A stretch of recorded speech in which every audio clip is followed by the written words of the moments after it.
આ દાખલો ટકાવારીનો બહુ ગજબનો અને મસ્તીનો છે કે એક વ્યક્તિ છે એની આવકનો 2/3 ભાગ 6%એ રોક્યો અને 1/5 ભાગ 10%, અને જે બાકી વધ્યો એટલું કરતાં જે બાકી ભાગ વધ્યો એને 15%એ રોકી દીધો, બરાબર. અને એનાથી એને 600 રૂપિયા આવક મળી, બરાબર. તો તેની મૂડી કેટલી હશે? તો આવા દાખલામાં શું કરવાનું કે 2/3 રોક્યો, 1/5 ઓછો, બાકી કેટલો રહ્યો એવું બધું ગોતવું. એટલે આપણે પહેલાં એક રકમ ધારવી પડે આપણા ગુણોત્તરમાં કે 2/3 રકમ હતી, 1/5 રકમ હતી.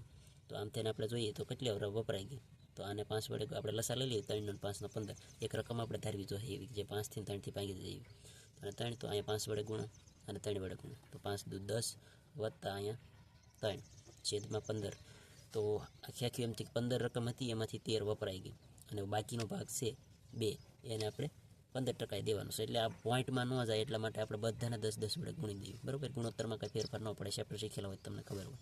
તો હવે 150 રૂપિયા આપણે રકમ ધારેલી છે આપણે, એટલે હંધાની પહેલાં કે 150 રૂપિયા હોય એનો 2/3 ભાગ એટલે કેટલો થાય?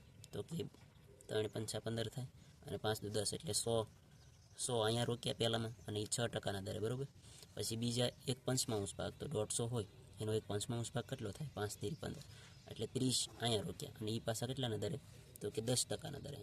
તો આ 10%ના દરે 30 રોક્યા, અને પછી હવે વધ્યા કેટલા? 150 આપણે ધારેલા હતા, 100 અહીંયા રોક્યા, 6%, 30 અહીંયા રોક્યા, 10%, અને હવે 20 વધ્યા એને 15% રોક્યા, બરાબર. તો આમ થઈને આપણે શું થયું? તો કે 100ના 6% એટલે સિમ્પલ 100 થાય, 30ના 10% એટલે 3 થાય, અને 20ના 15% એટલે 3 થાય. તો આમ થઈને આપણી આવક કેટલી થઈ? 7 3 9 3 12. તો આપણે ધાર્યા મુજબ આપણી આવક 12 થઈ, બરાબર. 12 આવક થઈ આપણે ધાર્યા મુજબ.